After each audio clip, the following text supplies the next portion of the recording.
Welcome to Iron Financial, the channel that helps you forge a stronger portfolio and cut through all that market weakness. I'm your lead analyst. Today, we are putting a true titan of American industry under the microscope. Cleveland-Cliffs, ticker symbol CLF. Now, this company just saw its stock price absolutely fall off a cliff after reporting earnings. And here's the kicker. They did it despite beating expectations on the surface. You know, that kind of violent, brutal market reaction just screams that something is seriously wrong under the hood. So that forces us to ask the really critical question here. Is management's big turnaround plan a solid blueprint for a rebuild, or is this whole thing just a house of cards built on a shaky foundation of debt? Let's get into it. First, let's just take a moment to look at the carnage. On the day they reported their full-year numbers, the stock didn't just dip, it cratered. A 19% single-day collapse. Let's be clear, that is not a correction. That's a full-blown panic. A move that aggressive erases months, maybe even years of gains, and it sends a crystal-clear signal that the market sees deep, structural cracks in this company's story. Anytime, and I mean anytime, you see a drop of this magnitude, you have to dig in and find out what Wall Street is seeing that the headline numbers might be trying to hide. The market is telling us something loud and clear, and our job is to listen. And this is exactly the part that makes no sense on the surface. This is the central paradox. They beat on earnings, yet the stock falls off a cliff. Make it make sense. You see the headline screaming EPS beat, but then you look at the stock chart and it looks like a crime scene. This is the classic disconnect, the trap that gets investors who only skim the headlines. Our job here, my job, is to be the skeptic, to dig past those flashy headlines and see if this so-called beat was just hype covering up a rotting foundation. So what is really going on here? Why did the market absolutely hammer the stock when the initial news looked good? That's exactly what we're here to figure out. And here's our plan of attack for today. First, we're going to deconstruct the damage, looking at the full year 2025 numbers to understand exactly why the market panicked. Then, we'll examine management's blueprint for a rebuild in 2026. After that, we'll analyze their strategic reinforcements, the moves designed to fortify the business for the long haul. Then, and this is crucial, we have to inspect the foundation. And that means confronting the massive debt load. And finally, we'll weigh all the evidence and deliver our verdict. Is this a generational buying opportunity, or is it a value trap just waiting to spring on unsuspecting investors? Okay, let's get right into it. Deconstructing the damage. Look, the market didn't panic because of the future. It panicked because of the present. And the present, which is the full year 2025 results, looks pretty ugly. Management can talk all they want about 2026 and how great things are going to be, but smart money, real money, looks at the here and now. They're looking at the cash flow, the revenue, the actual performance today. So let's pick apart these numbers and see exactly where the structural weaknesses are. This is where the story of that 19% drop really begins. So this table right here, this shows you the head fake. Everyone wants to talk about the earnings per share, the EPS. And yeah, sure, they beat. A loss of 43 cents is technically better than an expected loss of 56 cents. Fine.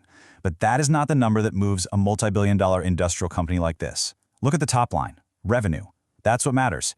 They were expected to bring in almost $4.6 billion, and they came up short by over 6%. That is a huge miss. It tells you that demand is weaker than anyone anticipated, and in a cyclical business like steel, revenue is the canary in the coal mine. It's the purest indicator of demand for your product. That EPS beat? It was just noise, probably driven by some one-time cost management or accounting tricks. The revenue miss? That was the signal. And that Q4 revenue miss wasn't just some isolated incident. Oh no, it was the capstone on a truly disastrous year. As you can see, the full-year GAAP net loss for 2025 was a staggering $1.4 billion. Let that number sink in. This isn't a small stumble. This is a monumental loss that wiped out a significant chunk of shareholder equity. This is the number that has the market absolutely terrified. You can't just brush off a billion-dollar hole in your financials and pretend it didn't happen. This raises very serious questions about the core profitability of the business as it stood in 2025. And frankly, it's the reason so many investors hit the sell button first and decided to ask questions later. So how does management explain this terrible performance? Well, they point to three key factors. First, they blame persistently weak automotive production, which, to be fair, has been down for 3 straight years. That's a valid point, as automotive is their core market. Second, they point to what they call a value-destructive slab contract with ArcelorMittal that finally expired at the end of the year. We'll get more into that. And third, they highlight big problems up in the Canadian market, where alleged dumping from foreign producers absolutely crushed their subsidiary Stelco. The entire bull case, everything management is selling you, rests on these three problems being temporary and, more importantly, being over. But are they? Or are they just symptoms of a much deeper issue with demand and competition? And that's the crucial point. 2025 was the demolition. We've established that. Now let's look at management's blueprint for the rebuild. They've laid out a very clear, numbers-driven plan to convince the market that those headwinds are gone and that 2026 is going to be a completely different story. And I have to say, this isn't just hope and dreams. It's a specific, multi-pronged strategy designed to reconstruct profitability from the ground up. It's about moving from playing defense to finally going on offense. The first, and honestly the most important pillar in this entire blueprint is this number, $500 million. That is the estimated annual EBITDA benefit they get from simply walking away from that disastrous ArcelorMittal slab contract. This isn't a forecast based on tricky market conditions. This is a structural change. They were locked into a low-margin, value-destroying deal that ate up precious production capacity. Now that it's gone, that same capacity can be redirected to higher-margin products for their core automotive customers. This alone is a massive, immediate tailwind for profitability.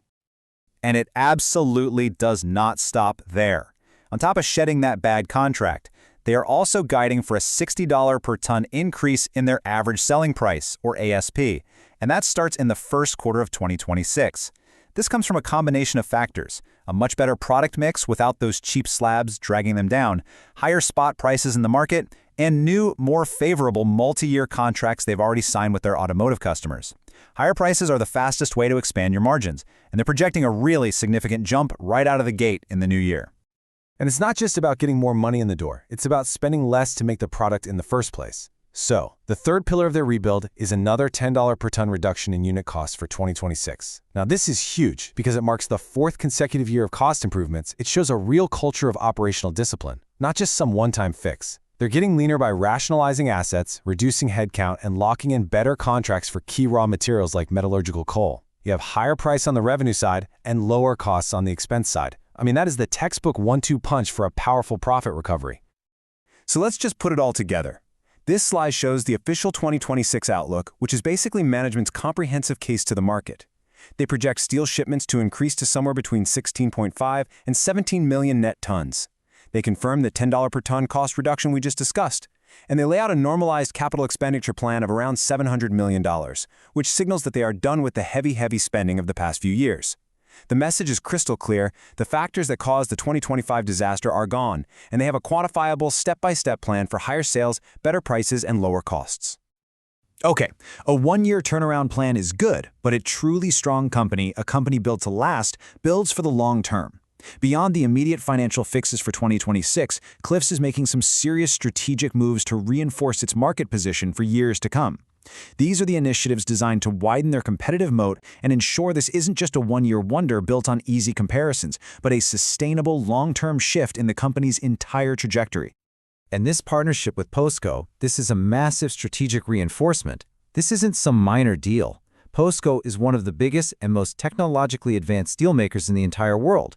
And with these powerful trends of reshoring manufacturing and new Made in America requirements, like the ones in the Inflation Reduction Act, POSCO needs a U.S. partner to supply steel that is melted and poured domestically. Cleveland-Cliffs becomes that essential partner.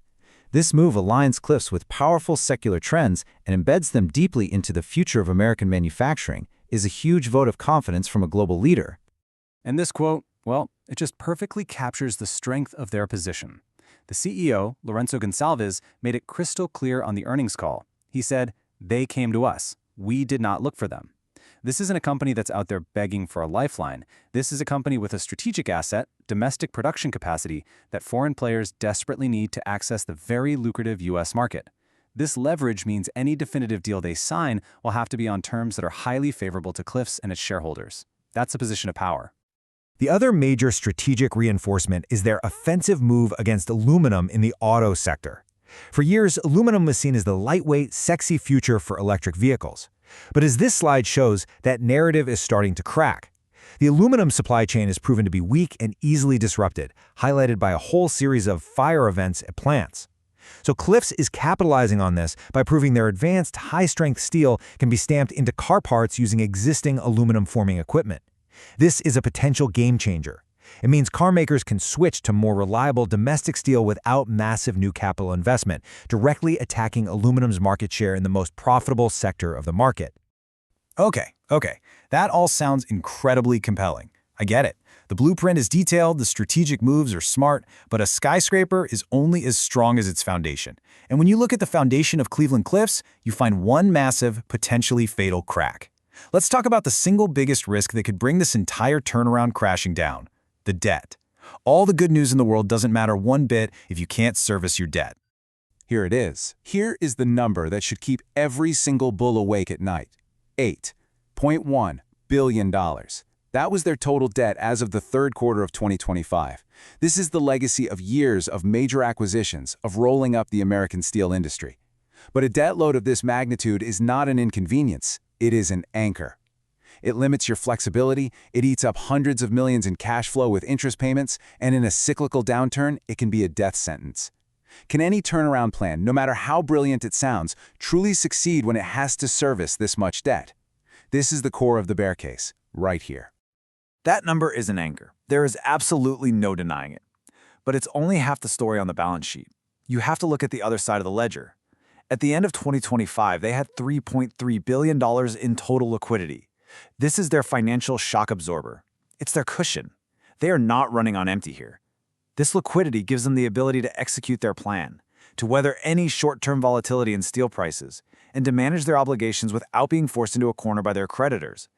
The debt is high, but they have the immediate resources to handle it. But the total number isn't even the most crucial point. The structure is. It's not about the total amount as much as it is about the timeline. And as this slide shows, management has been pretty smart here. They completed a major refinancing in 2025, pushing their nearest major bond maturity all the way out to 2029. That is a critical move. Furthermore, they've stated that all free cash flow generated in 2026 will go directly to paying down that debt. This gives them an incredible amount of runway.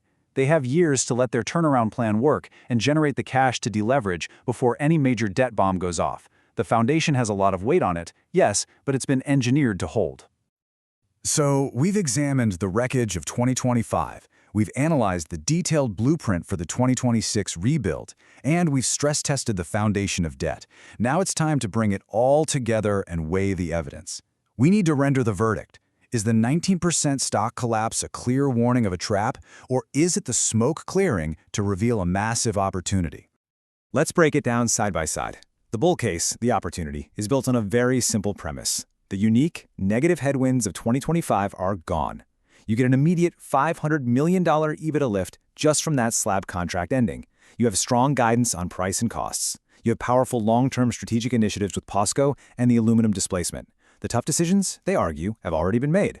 But the bear case, the trap, is just as compelling. You simply cannot ignore a $1.4 billion annual loss and a significant revenue miss that signals weak underlying demand. That $8.1 billion debt load is a constant threat that magnifies any and all execution risk. And the market's brutal reaction, that 19% drop, tells you that right now investors have zero confidence that management can actually pull this off.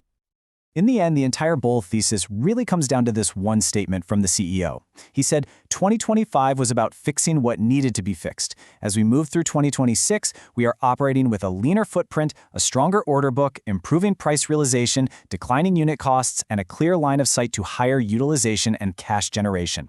What he's telling the market is that if you're selling now, you're looking in the rearview mirror at a car crash that's already over. The road ahead, he claims, is clear. The only question is, do you believe him? So we're left with this final, crucial question. Management has presented a clear, detailed, and I think a compelling blueprint for a rebuild. On paper, it addresses every single issue that plagued them in 2025. But a blueprint is just a piece of paper, isn't it? The real work is in the execution. And with a foundation carrying the immense weight of over $8 billion in debt, the margin for error is razor thin. So the ultimate question for any investor is this: can they actually handle the heavy lifting? That's the billion-dollar question you need to answer before you decide if this is a structure worth investing in. Quick disclaimer, everything I share is for entertainment and informational purposes only. I'm not a financial advisor, so please do your own research or talk to a professional before making any moves with your money.